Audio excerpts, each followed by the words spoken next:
Assalamualaikum warahmatullahi wabarakatuh. Kembali lagi dengan saya Mas Alan di channel siaran cerita mistis.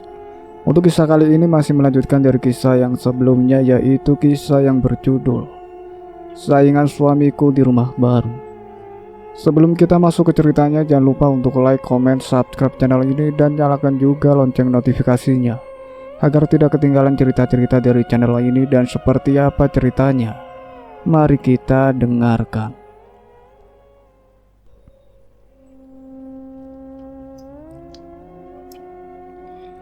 Bercanda, Pak. Cuman saya masih heran, zaman sudah modern seperti ini masih ada orang yang kerja pakai kebaya dan kain batik. Apa tidak ribet ya? Mungkin dia memang nyaman pakai itu, Pak, sahutku sembari meletakkan nampan di atas meja.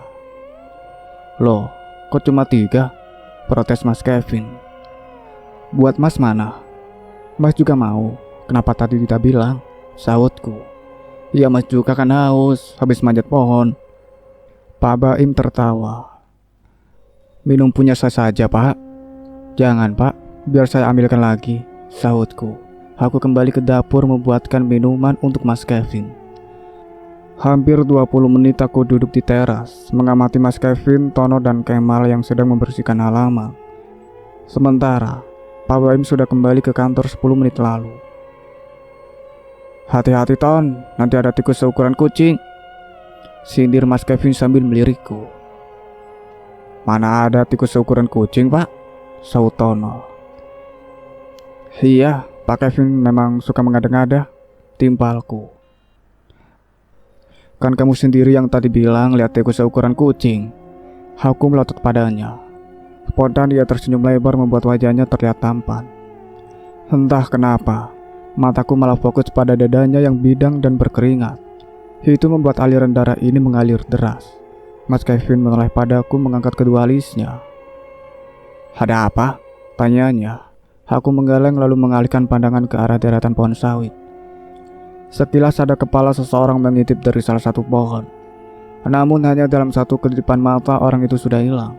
Siapa itu? Kutatap pohon tadi tapi orang itu tidak juga terlihat. Apa aku salah lihat? Saking terlalu fokus menatap pohon itu, hingga tersadarkan kalau Mas Kevin sudah ada di dekatku. Spontan aku menundukkan pandangan. Kenapa nunduk? Tanyanya. Enggak, Mas. Padahal kami sudah menikah 2,5 tahun. Namun, kenapa hari ini ada perasaan canggung saat melihat tidak pakai baju? Aneh. Sayang, ambilkan makanan untuk Tono sama Kemal. Sekalian untuk kamu dan Mas juga. Aku bangkit. Tapi Mas, di dapur cuman ada sop ayam. Tadi pagi kamu beli tempe dan tahu kan? Iya, Mas. Mau? Ya goreng saja, nanti kita makan bareng di teras. Baik, Mas. Bergegas aku pergi ke dapur menyiapkan makanan. Setelah semuanya siap, ku panggil Mas Kevin untuk membantu membawa makanan itu ke teras. Ton, Mal, ayo makan dulu, ajak Mas Kevin yang sudah duduk bersamaku di lantai. Iya, makan dulu, nanti baru lanjut bersihkan lagi, ucapku.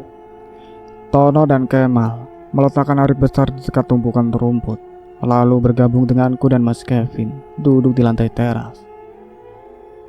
Memangnya perusahaan ini tidak punya pemotong rumput mesin, Mas? Tanyaku pada Mas Kevin yang sedang memakan tahu. Ada, sahutnya sambil mengunyah. Kok Tono sama Kemal disuruh pakai yang manual sih? Mas Kevin menoleh pada kedua anak buahnya itu, sembari beberapa kali mengangkat alis. Tandanya ia ingin agar anak buahnya yang menjawab. Sebenarnya Pak Kevin sudah meminta saya bawa pemotong mesin, Bu. Tapi tidak jadi, balas Tono. Kenapa? Tanyaku. Soalnya mereka kesini jalan kaki, sayang. Kasihan kalau harus menenteng mesin dari kantor. Lagian halaman rumah ini tidak begitu besar. Sebentar juga selesai, jelas Mas Kevin. Oh iya, saya baru ingat kalau Pak Baim tidak membawa mobil. Nah itu, sahut Mas Kevin. Selesai makan, aku langsung mencuci piring di dapur. Tiba-tiba punggung ini terasa kaku dan pegal, diikuti bulu kuduk yang meremang. Aku celingak-celingut, takut Dahlia tiba-tiba muncul. Aku bersenandung pelan untuk memecahkan keheningan dan mengalihkan perhatian agar tidak takut. Terdengar suara langkah kaki mendekat. Spontan aku menoleh, ternyata itu Mas Kevin. "Sejak kapan kamu bisa menyinden?" tanyanya. "Siapa yang menyinden, Mas?" Aku berbalik tanya. Bingung. "Kamu?" "Aku dari tadi nyanyi lagu barat kesukaanku kok." "Mas bisa membedakan mana lagu barat dan lagu sinden, sayang. Tadi suara kamu kayak sinden profesional. Mas sampai terhanyut dengarnya." "Ah, Mas bisa saja." Namun, aku mulai curiga kalau suara yang Mas Kevin dengar adalah suara Dahlia. "Jangan-jangan itu suara Dahlia," tebakku. "Jelas sekali itu suara kamu. Lagian dia kan tidak bisa masuk ke sini." "Tapi Mas..." Tiba-tiba kepalaku pusing sekali. Oh ya, beruntung Mas Kevin dengan cepat menahan tubuhku. "Kamu kenapa, sayang?" tanyanya penuh kekhawatiran. "Kepalaku sakit banget, Mas," balasku sambil memegang kepala. "Kita ke dokter sekarang ya." Aku menggeleng pelan. "Tidak usah, Mas. Aku mau istirahat saja di kamar." "Ya sudah." Mas Kevin mengantarku ke kamar. Aku berbaring. "Biasanya tidur sebentar saja sudah hilang sakitnya, Mas," ucapku. "Kamu yakin?" "Iya. Kamu temani Tono dan Kemal saja. Kalau ada apa-apa panggil Mas ya," ucapnya sebelum keluar kamar. Aku memejamkan mata. "Vira, Safira." Terdengar seseorang memanggil namaku. Sontak aku membuka mata. Di mana ini? Aku bingung saat tiba-tiba sudah ada di tengah hutan. "Mas!" teriakku sembari menyusuri jalan setapak. Safira. Lagi-lagi ada seseorang yang memanggilku. Suara wanita. Ku edarkan pandangan karena curiga kalau itu adalah Dahlia. Ia sedang duduk di salah satu pohon di dekatku, menatapku dengan mata yang merah menyala. Dahlia turun perlahan, seraya mengembangkan gaun kuningnya. Bergegas aku berlari sekencang mungkin. "Kamu mau kemana, Safira?" ucapnya, lalu tertawa melengking. Aku bisa merasakan kalau ia sedang mengejarku. "Perhatikan langkahmu, Vira." Tak berselang lama, hari ini seperti kehilangan pijakan. Aku tercebur ke dalam air. "Tolong!"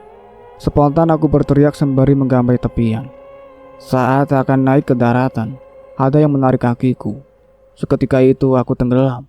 Tubuh ini meluncur dengan cepat ke dalam air. Aku mulai merasa sesak, serta ada tekanan yang sangat kuat di kendang telinga. Ini cuma mimpi, Vira. Aku mengsugesti diri sembari menarik napas. Namun, air malah memenuhi lubang hidung. "Mas Kevin!" Aku berteriak kencang hingga air memasuki kerongkongan. Kurasakan tubuh ini bergetar hebat. Vira!" Terdengar suara Mas Kevin. Spontan aku membuka mata sembari menarik napas panjang. Telinga ini berdenging kencang. Aku menatap wajah Mas Kevin, mulutnya bergetar tapi tak terdengar suara sedikit pun. Panik. Aku beristighfar berkali-kali hingga pendengaranku kembali perlahan. "Sayang." Kini aku bisa mendengar suara Mas Kevin, meski pelan. Aku bangkit dan langsung memeluknya. "Kamu kenapa?" bisiknya. "Aku mimpi buruk, Mas." "Mimpi dia lagi?" "Iya. Anggap saja itu hanya bunga tidur. Jangan terlalu dipikirkan." "Tapi Mas, mimpinya sangat menakutkan. Aku sampai di..." "His." Mas Kevin meletakkan jari telunjuknya tepat di mulutku. "Jangan diceritakan. Sebaiknya sekarang kamu siap-siap. Kita harus berangkat sekarang." "Berangkat kemana?" tanya aku dengan bingung. "Ke pasar. Kan kita mau belanja untuk pengajian besok." "Sekarang? Kenapa tidak besok pagi saja, Mas?" Mas Kevin meletakkan punggung tangannya di dahiku. "Kamu baik-baik saja kan?" "Memangnya kenapa, Mas?" Aku semakin bingung dengan sikapnya. Sekarang sudah pagi sayang. Dek. Pagi. Aku terkejut, lalu menoleh ke arah jendela. Suasananya di luar sepertinya masih gelap. Ah, Mas jangan bercanda. Mas tidak bercanda. Kalau kamu tidak percaya, coba lihat ponselmu saja. Kurai ponsel di atas nakas, lalu melihat jam. Waktu menunjukkan pukul 5:30 pagi. Hah? Bagaimana bisa? Apakah aku tertidur selama itu? Gimana? Mas tidak bercanda bukan? Ucap Mas Kevin. Aku mengangguk pelan, masih memasang wajah bingung. Masih belum bisa mencerna kejadian yang aneh ini. Tidur lebih dari kemarin siang, lebih dari 12 jam. Kenapa Mas tidak membangunkanku? Protesku. Tadi kan sudah Mas bangunkan. Mas Kevin turun dari tempat tidur. Maksudnya kenapa tidak membangunkanku dari kemarin sore? Kemarin sore, sahutnya. Seraya mengambil baju di lemari. Iya. Kemarin sore kamu kan tidak tidur sayang, balasnya sambil mengganti baju. Aku tidur Mas. Iya, tapi sekitar jam 5 sore kamu sudah bangun, terus langsung masak untuk makan malam. Masak? Bagaimana aku bisa masak sambil tidur Mas? Mas Kevin malah tertawa. Sebaiknya kamu cuci muka, ucapnya sembari berlalu keluar kamar. Mas mau kemana? Tanya aku sembari duduk di ujung tempat tidur. Mas mau memanaskan mobil, sahutnya. Mobil siapa? Mobil Pak Baim. Aku mengejarnya hingga ke teras. Terlihat ada mobil yang sudah terparkir di depan rumah. Benar, itu mobil milik Pak Baim. Kapan Pak Baim kesini Mas? Mas Kevin melirikku, wajahnya tampak kesal. Sudah, tidak lucu sayang. Cepat kamu ganti baju atau mandi. Mas harus mengembalikan mobil ini sebelum pukul 11. Siapa yang melucu? Kamu. Aku sedang tidak melucu Mas. Aku benar-benar bertanya. Mempertanyakan hal yang seharusnya kamu sudah tahu itu aneh dan tidak lucu sayang. Aku tidak tahu Mas. Mas Kevin berjalan menghampiriku, matanya menyorot tajam. Kalau begitu apa yang kamu ingat? Seingatku kepala ini pusing sekali. Terus aku tidur. Kamu sendiri yang mengantar ke kamar. Iya, tapi beberapa jam kemudian kamu bangun sayang. Aku tidak bangun Mas. Baru bangun pagi ini. Kalau kamu tidak bangun, siapa yang masak makan malam? Siapa juga yang menemani menonton sepak bola? Jelas-jelas itu kamu. Mas yakin itu aku? Aku curiga kalau ini ada hubungan dengan Dahlia. Apa mungkin ia menyamar menjadi diriku? Yakin? Memang siapa lagi? Dahlia? Tidak mungkin sayang. Mas yakin 100% kalau itu kamu. Meskipun sikap kamu memang agak aneh. Aneh bagaimana? Nanti saja Mas ceritakan. Sekarang kamu siap-siap dulu, nanti keburu siang. Tapi aku penasaran Mas. Mas Kevin mendekat lalu mengelus rambutku. Safira sayang, nanti Mas ceritakan semuanya. Aku menghela napas. Ya udah, tapi aku mau sholat subuh dulu. Bukannya kemarin kamu bilang kalau sedang tidak sholat? Kapan aku bilang begitu? Mas Kevin terdiam, lalu membalikkan badan. Ya terserah kamu saja, Mas tunggu di depan, jangan lama-lama, ucapnya sembari berjalan ke arah mobil. Sebentar Mas, teriakku dari ruang tamu. Setelah mengunci pintu, aku bergegas masuk ke dalam mobil. Disambut dengan wajah cemberut Mas Kevin. Lama banget sayang, protesnya. Maaf Mas, tadi aku mandi terus buat daftar belanja dulu. Kan bisa dicatat di mobil. Ia langsung melajukan mobil ke arah kanan. Loh, mau kemana Mas? Tanyaku, karena biasanya mobil mengambil jalan ke arah kiri dan ke arah kampung. Ke pasar kan? Sautnya dengan pandangan lurus ke depan. Iya, tapi kok lewat sini? Ini jalan pintas sayang. Harusnya bilang Mas, kan aku tidak tahu. Dari tadi kamu selalu jawab tidak tahu. Balasnya ketus. Aku melirik ke wajahnya. Sepertinya dia benar-benar kesal. Sepanjang mata memandang. Aku hanya melihat deretan pohon sawit. Tak ada perumahan warga sama sekali. Tak lama berselang, terlihat ada 2 truk pengangkut buah sawit terparkir di pinggir jalan. Mas Kevin membuka kaca jendelanya sembari menghentikan laju mobilnya. Ia menengok keluar, pekerja yang berdiri di dekat truk itu langsung menyapanya. Setelah mengobrol sebentar, mobil kembali melaju. Aku melirik Mas Kevin yang tanpa fokus memperhatikan jalan. Sepertinya ia lupa dengan janjinya untuk menceritakan kejadian semalam. "Mas," ucapku pelan. "Iya," sahutnya tanpa menoleh padaku. "Tadi Mas bilang mau menceritakan kejadian semalam." Mas Kevin terdiam cukup lama. "Mas, sebenarnya Mas masih bingung. Kamu benar-benar tidak ingat kejadian semalam? Kan aku sudah bilang, dari kemarin sore aku itu tidur dan baru bangun tadi pagi. Kalau kamu tidur, terus siapa yang menemani Mas malam?" Lagi-lagi pertanyaan itu. "Mungkin itu Dahlia," sahutku kesal. Mas Kevin menoleh padaku. "Tidak mungkin sayang. Aku tidur, terus ada yang menemani kamu. Siapa lagi kalau bukan Dahlia?" "Kamu tidak tidur."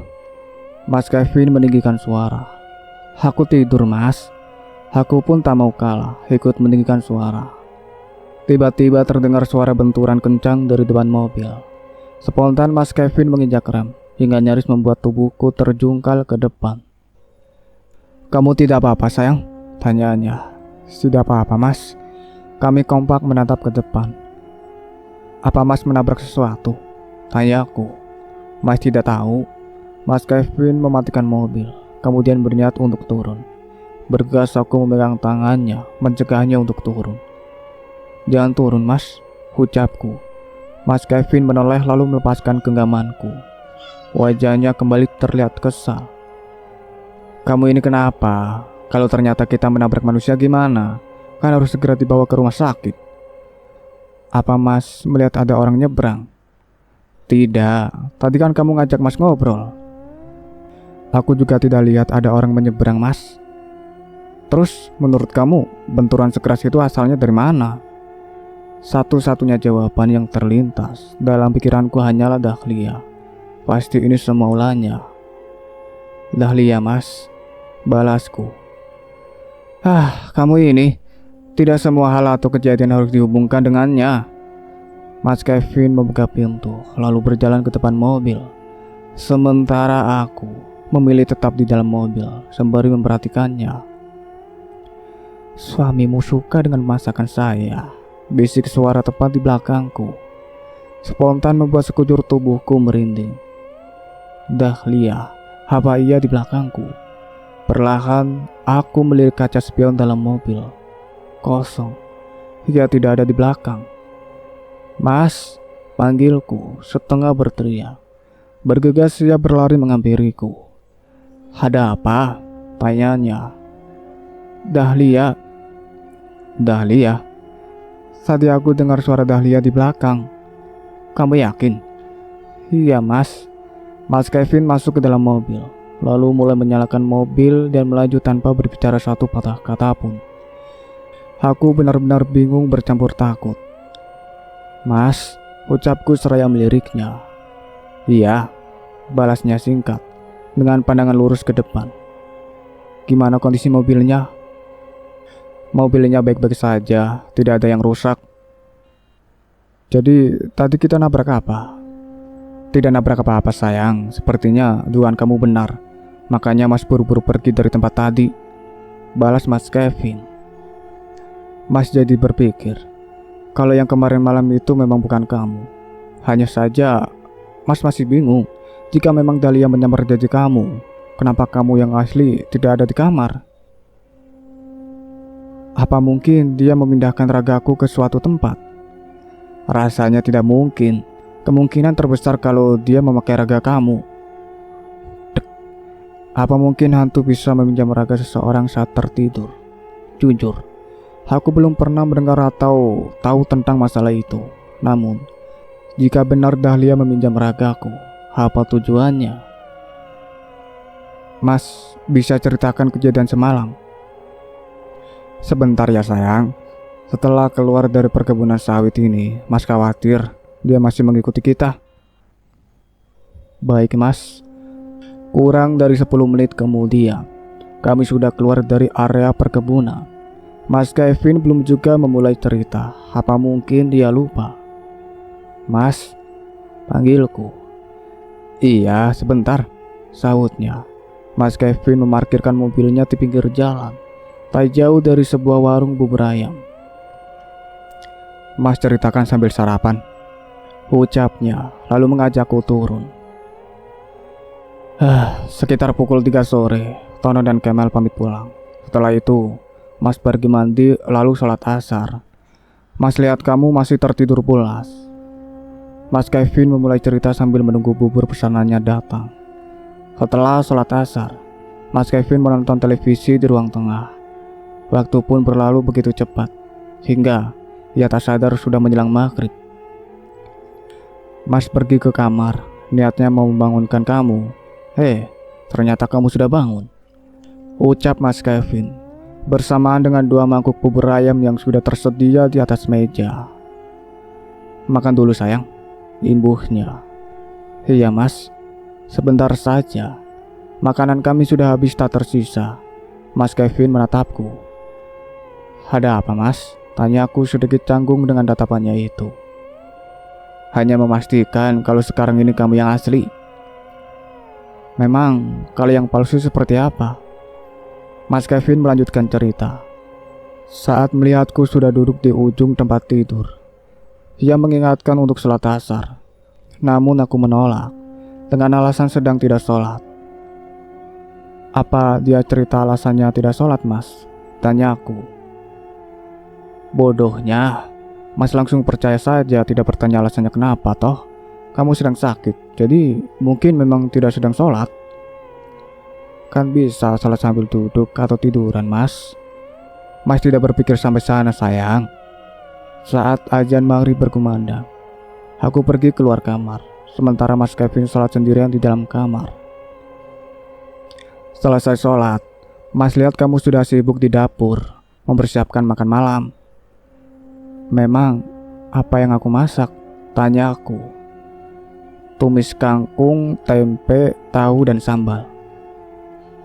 Apa enak? Iya. Pantas dia sangat senang saat tahu kamu suka masakannya. Dari mana kamu tahu? Dia yang bilang sendiri waktu di mobil tadi. Maaf sayang, seandainya Mas tahu kalau yang masak itu dia, Mas tidak akan memujinya. Mas Kevin menarik tanganku lalu mengecupnya. Iya Mas, tidak apa-apa. Tadi di rumah Mas bilang sikapku semalam sedikit aneh. Apa Mas tidak menyadarinya? Mas berpikir kalau kamu memang sedang manja saja. Manja bagaimana? Setelah makan malam, aku menemani Mas Kevin di ruang tengah. Kamu terus memegang tangan Mas dan mengelus-elus rambut. Terus berkali-kali minta Mas untuk apa Mas? Mas Kevin celingak-celinguk tak jelas. Sebaiknya untuk masalah ini Mas ceritakan di mobil saja. Kenapa tidak di sini? Padahal aku sudah sangat penasaran. Tidak baik diceritakan di sini. Kalau sampai ada yang dengar bisa malu. Kenapa harus malu? Kamu ke mobil duluan, Mas bayar makanannya dulu. Aku meliriknya kesal, lalu bangkit dan berjalan ke mobil. Tak berselang lama, dia datang dengan senyum mengembang. Kenapa Mas senyum-senyum begitu? Tanyaku, masih agak kesal.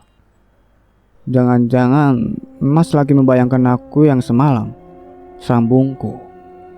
Sudah, lebih baik kamu masuk mobil dulu. Aku masuk ke dalam mobil, duduk sembari menatapnya yang dari tadi senyum tak jelas. Sekarang sudah di mobil, ayo cerita. Sabar, Mas nyalakan mobil dulu. Mas Kevin menyalakan mobil, lalu melaju ke arah pasar. Kapan ceritanya? Tagihku ia menoleh sebentar. Kamu ini, kalau sudah ada maunya tidak bisa sabar sebentar. Persis sekali dengan semalam. Memang, apa yang aku lakukan semalam? Apa kamu tidak ingat? Sautnya terkekeh. Mas, jangan memancing emosi wanita hamil. Iya, maaf sayangku yang cantik. Jadi, semalam bukan hanya memegang tangan dan mengelus rambut saja. Kamu juga meminta Mas untuk melakukan itu. Itu apa? Kalau bicara yang jelas, Mas. Jangan marah-marah, tidak baik untuk kesehatan janin. Habisnya, kamu sendiri yang memancing-mancing. Jadi, semalam, kamu meminta Mas berhubungan badan. Apa? Spontan aku menoleh padanya. Apa Mas melakukannya? Menurut kamu? Ia malah berbalik tanya. Iya atau tidak, Mas? Aku tak bisa membayangkan kalau suamiku berhubungan badan dengan wanita lain, meskipun wanita itu sedang menggunakan tubuhku. Jawab, Mas. Aku sudah kesal menunggu jawabannya, berharap ia tidak melakukan itu. Tidak, sayang. Mas Kevin menjawab sambil menatapku. Meskipun dokter bilang itu aman-aman saja, tapi Mas tidak ingin melakukannya. Mas takut nanti terjadi sesuatu pada kandungan kamu. Aku langsung merasa lega, tapi tersisa sedikit kekesalan. Giliran masalah itu Mas bisa berpikir jernih. Kenapa tentang sholat Mas tak bisa berpikir jernih? Mas tahu kan, kalau orang hamil itu tidak ada menstruasi? Iya, Mas juga tahu. Kan tadi sudah bilang kalau Mas kira kamu masih sakit. Tapi aku masih kesal, Mas. Kenapa kamu bisa teledor seperti itu? Tidak bisa membedakan istri yang sudah bersama hampir 3 tahun. Lain kali, kamu harus lebih hati-hati. Aku tak bisa membayangkan suamiku sendiri tidur dengan orang lain. Iya sayangku yang cantik. Mas Kevin mengulurkan tangan kirinya dan mengelus rambutku. Mas minta maaf soal kejadian kemarin dan sebelum-sebelumnya. Sekarang, Mas harus lebih ekstra hati-hati. Apalagi setelah tahu kalau ternyata Dahlia masih ada di sekitar. Sesampainya di pasar, aku langsung membuka catatan. Kira-kira ada berapa orang yang akan datang, Mas? Tanya aku. Buatkan saja untuk 50 orang. Kalaupun nanti yang datang kurang dari itu, bisa Mas bagikan ke teman-teman kantor. Ini saatnya balas dendam dengan kulakukannya kemarin. Lihat saja, kami mulai berkeliling membeli bahan makanan sesuai catatan. Semakin lama berkeliling, semakin bertambah pula kantung kresek yang dibawa Mas Kevin. Namun, ia tidak mengeluh sedikit pun, tetap membuntuti kemana aja. Mas tidak keberatan. Aku khawatir kalau tiba-tiba suamiku pingsan karena terlalu banyak membawa beban. Tidak sayang, kamu lanjut saja belanjanya. Mas masih kuat. Ia tersenyum manis, membuatku merasa kasihan. Tinggal beli wortel 5 kilo. Aku pura-pura melihat catatan. Dari sudut mata terlihat Mas Kevin menghela napas sembari menahan ludah. Mas yakin masih kuat? Masih sayang. Sudah yuk pulang. Misi balas dendamku gagal. Loh, wortelnya tidak jadi. Tidak Mas, aku hanya bercanda. Kamu ini yakin tidak ada yang terlewat? Yakin Mas. Kami pun berjalan menuju parkiran. Mas Kevin menaruh belanjaan di kursi tengah. Ia mengelas napas panjang saat duduk di kursi. Wajahnya basah penuh dengan keringat. Ku ambil tisu yang ada di dashboard, lalu mengelap wajahnya. Makasih sayang, ucapnya sambil menyalakan mobil. Mobil pun melaju dengan cepat menuju rumah. Kali ini Mas Kevin memilih jalan memutar melewati perkampungan. Sesampainya di rumah, aku langsung merapikan bahan-bahan makanan. Soalnya pengajian akan digelar besok siang setelah duhur. Jadi ada makanan yang harus dibuat lebih dulu. Sayang, Mas Kevin keluar kamar habis mengganti baju. Iya Mas, sahutku. Istri Pak Baim mau kesini buat bantu kamu masak. Oke Mas. Sip. Setelah bahan makanan tertata rapi, aku duduk di ruang tengah bersama Mas Kevin. Pak Baim datang jam berapa Mas? Paling sebentar lagi, dia masih di kantor. Kok Mas tidak ke kantor? Sekarang kan hari Minggu sayang, Mas baru masuk besok Senin. Loh, Pak Baim? Dia sudah terbiasa ada di kantor pas hari libur, paling mencari teman ngobrol. Tok tok tok. Assalamualaikum. Ada tamu yang datang, sudah pasti itu Pak Baim. Waalaikumsalam. Mas Kevin bangkit untuk membukakan pintu. Tak berselang lama, ia berjalan ke ruang tengah bersama Pak Baim dan istrinya Bu Ismi. Aku dan Bu Ismi mengobrol di ruang tengah, sementara Pak Baim dan Mas Kevin sedang meminum kopi di teras. Semur daging dan kentang baladonya dimasak sekarang saja ya Bu, jadi nanti pagi bisa dihangatkan, usul Bu Ismi. Iya Bu, nanti acar sama bihunnya bisa besok pagi. Kami pun mulai memasak. Bu Ismi bertugas memotong daging dan kentang, sementara aku mempersiapkan bumbunya. Setelah nyaris 3 jam berkutat di dapur, masakan sudah hampir selesai. Hanya tinggal menunggu rendang saja. Adzan asar berkumandang. Bu Ismi dan Pak Baim pamit pulang. Rencananya besok pagi mereka akan datang lagi untuk membantu mengemas makanan. Cukup sekian ceritanya sampai di sini, nantikan kelanjutan ceritanya. Saya akhiri, wassalamualaikum warahmatullahi wabarakatuh.